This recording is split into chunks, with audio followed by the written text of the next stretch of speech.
Kisah Para Rasul pasal 2 ayat 42, mereka bertekun dalam pengajaran rasul-rasul dan dalam persekutuan, dan mereka selalu berkumpul untuk memecahkan roti dan berdoa.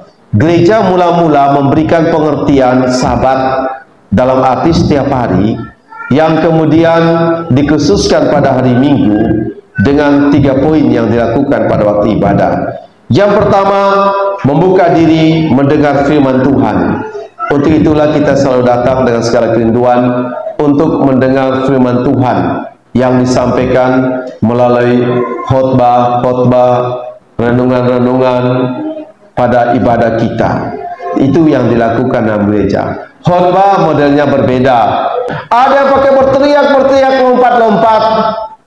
Terserah. Ada yang diam dengan bahasa puisi yang indah. Ya, sampai ada teriak-teriak, berteriak. Jangan Yesus, kita harus bertobat. Jangan takut, jangan kecewa, jangan putus asa. Itu gaya khotbah teman saya. Jadi ototnya semua keluar. Mau yang mana? Terserah, yang penting firman Tuhan sampaikan. Kadang yang keras juga masih ada mengantuk, betul tidak? Tapi saya pernah menikmati khotbah dari seorang pendeta di Surabaya. Suaranya lembut sekali, tapi saya nikmati sampai tidak sadar air mata turun. Lembut sekali disampaikan dan dalam pemaknaan. Jadi bukan masalah teriak, tapi bagaimana ketulusan dalam menyampaikan firman. Apa artinya? Saya siapkan firman untuk serang jemaat, itu Tuhan marah saya. Yang berikut, ada kata mereka bertekun dalam pengajaran rasul-rasul dan dalam persekutuan. Saya sedikit segar setelah berteriak nih. Karena dulu saya juga gaya sebelum sekolah teologi pakai teriak khotbah. Jadi suara saya jadi semakin mekar kata suara saya. Rupanya Tuhan siapkan untuk yang hutan Auye. Jadi suara harus keras, harus besar. Ada kata persekutuan. Kata koinonia itu menyangkut berbagi kasih atau keikutsertaan dalam ibadah. Di sini nampak kebersamaan, bukan satu orang saja yang berdoa. Kita terapkan, ada yang doa persembahan, ada yang bawa kantong persembahan. Semua aktif. Yang dikatakan dalam Kolose 3:16 kita baca. Hendaklah perkataan Kristus diam dengan segala kekayaannya di antara kamu, sehingga kamu dengan segala hikmat mengajar dan menegur seorang akan yang lain, dan sambil menyanyikan mazmur dan puji-pujian dan nyanyian rohani, kamu mengucap syukur pada Allah di dalam hatimu. Kehidupan persekutuan yang indah, saling berbagi, menyanyi. Makanya tadi ada yang bersaksi ya, ada yang main gitar, yang main musik, yang terima tamu, yang doa syafaat, yang penari tamborin. Semua itu keikutsertaan. Jadi semua jemaat ini dalam gereja itu ikut serta, itu makna koinonia. Kalau permainan yang pertandingan yang paling butuh orang paling sedikit itu salah satunya catur ya, 2 orang bersama-sama. Atau pingpong juga bisa 2 orang saling lawan. Kalau yang paling banyak itu pertandingan apa? Sepak berapa orang? 22. Iya tahu? 11 di satu, 11 di sebelah. Mereka bermain. Kristen itu adalah pertandingan iman.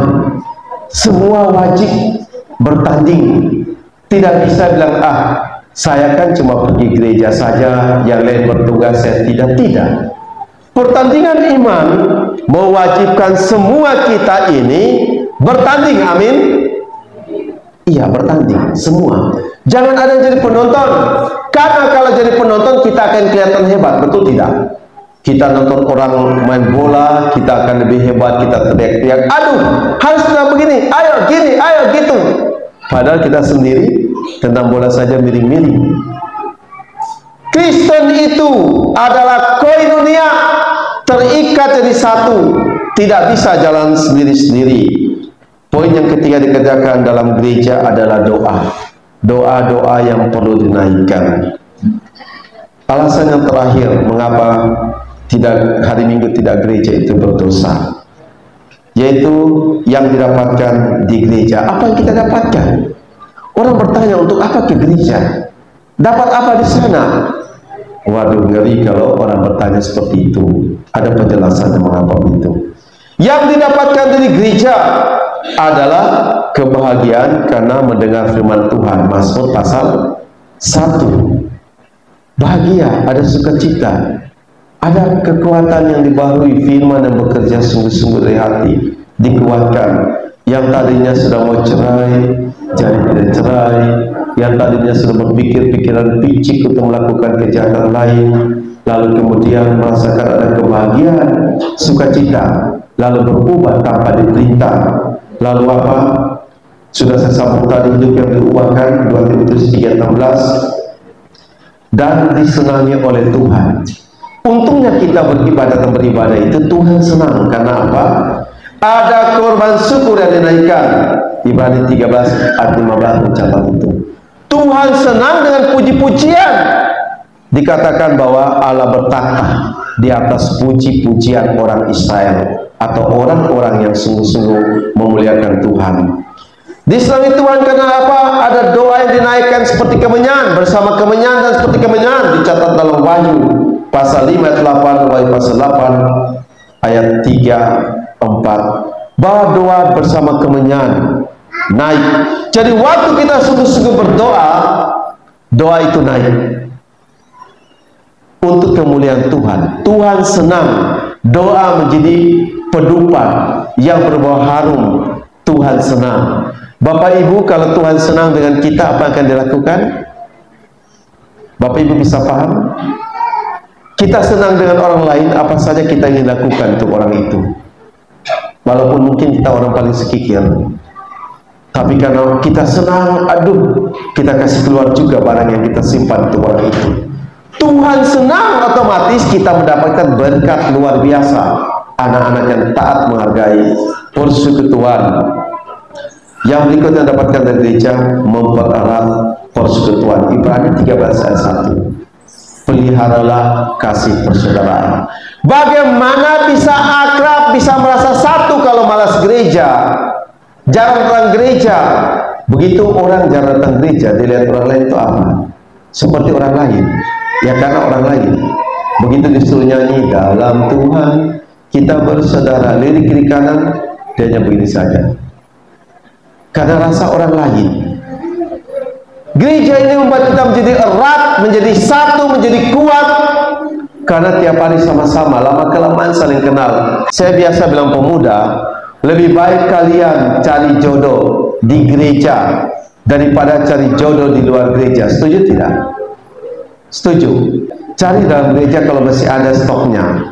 Kalau stoknya tidak ada, baru silakan di luar. Kalau enak tuh hati Bapak, tapi saya lihat dia biasa saja.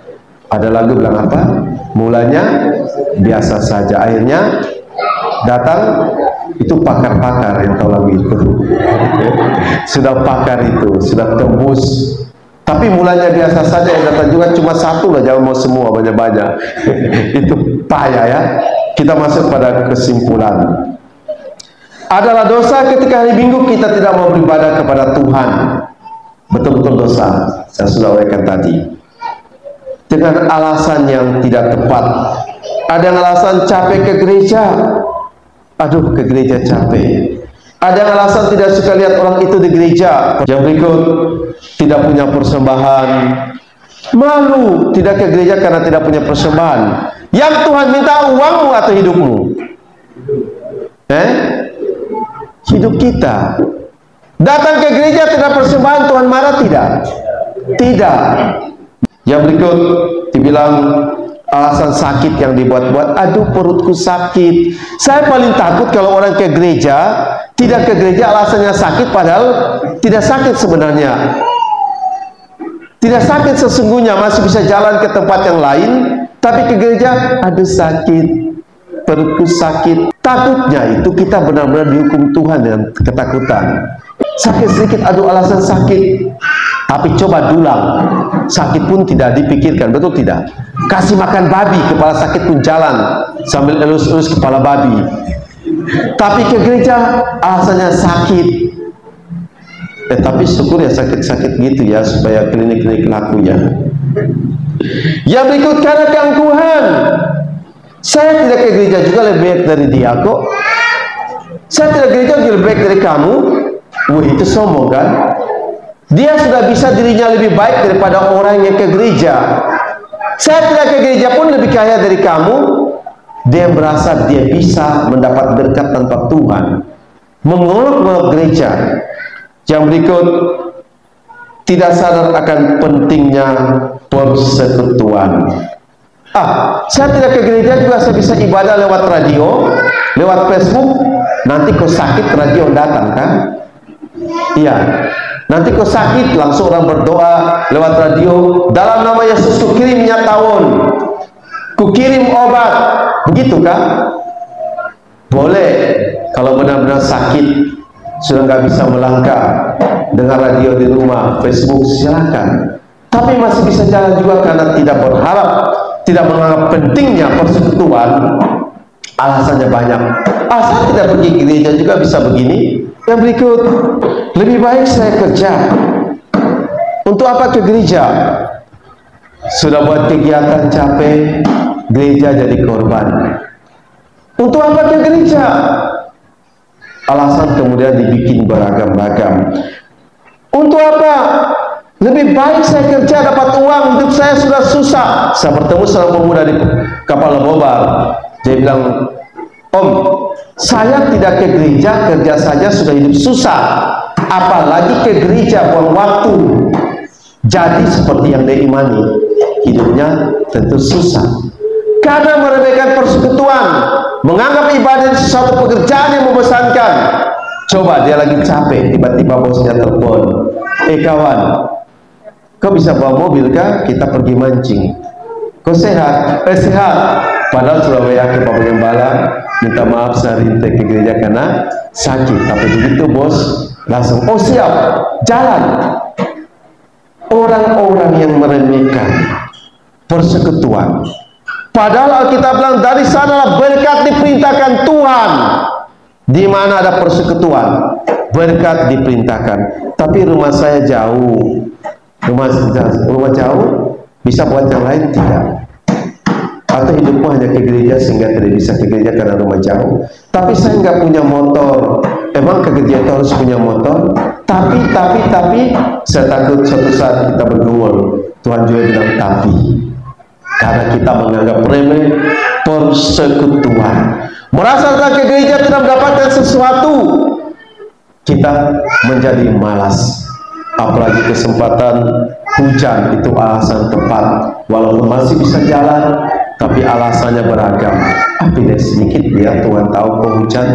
Kenapa Tuhan turunkan hujan di saat ibadah? Tuhan yang salahkan, bukan saya. Tapi kan saya mau tanya pada kita, kalau tidak ke gereja tanpa alasan yang tepat, itu dosa tidak? Tapi kalau minta Tuhan ampuni, Tuhan ampuni tidak? Tuhan ampuni toh? Betul tidak? Tuhan ampuni. Tapi apa?